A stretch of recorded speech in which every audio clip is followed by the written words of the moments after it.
কিন্তু ভাবরে যদি যাইছ না লাইন আকারে আসো আইতে যদি কথা জবলা গুলিনি করো ভাবরে ভাই কো যে শিষ্য বন্দনা নাই ন ভাই তোকে শিষ্য বন্দনা দেইছিলি এবং সভা বন্দনা দেইছিলি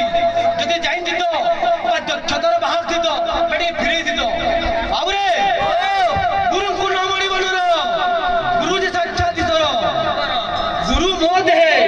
গুরু বসই মো দেহে মো তহু গুরু ভিন্ন নহে তো ভাবরে হে গুরু প্রত্যেক ঘটরে বা প্রত্যেক জীবনে বিরাজমান করছেন বাবুরে কিন্তু কেন অবস্থারে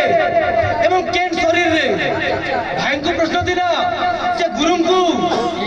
বা গুরুଙ୍କର ପାଦକୁ କାହିଁକି ବର୍ଣ୍ଣନା କରାଯାଇଛି ତାଙ୍କର ହସ୍ତ বা ତାଙ୍କର ମୁଖ বা ଜିଭ୍ୟା ନାହିଁ ଓନ୍ଲି ଫର୍ ତାଙ୍କର ପାଦକେ କାହିଁକି ବର୍ଣ୍ଣନା କରି ପଚରା ଯାଇଥିଲା ଭାଇ ଫିରଲ କିଛି ନାହିଁ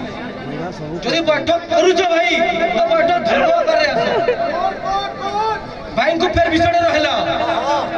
শুনো রে মন গুরু শিষ্য জ্ঞান শুনো রে মন গুরু শিষ্য জ্ঞান তু কিয়ে তোতে তু চিহ্ন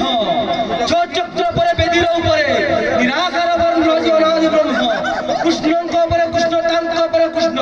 পঞ্চমে কৃষ্ণ ষষ্ঠী আদি কৃষ্ণ সে যে অনাদি ব্রহ্ম কৃষ্ণর যে পাঁচটা তত্ত্ব আছে সেটা ব্যাখ্যা করে বুঝাবো বিষয় নেব যেহেতু বড় ভাই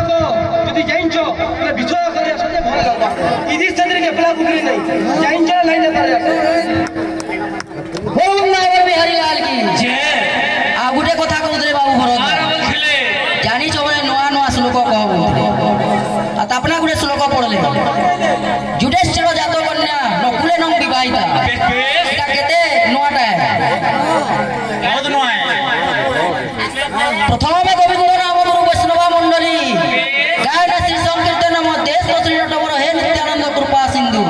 চিত্ত মানস শ্রী গুরু উপদেশ নিত্য রাস মধ্যরে প্রথম আবরণ মৃদঙ্গ বাদন কৃষ্ণ কৃষ্ণ তু বলো রে কৃষ্ণ কৃষ্ণ তু বলো রে কৃষ্ণ কৃষ্ণ তু বলো রে তোমায় জানিছ বলে নয়াটা কিছু শুনো তুমি বি তো এই পুরনাটা করবো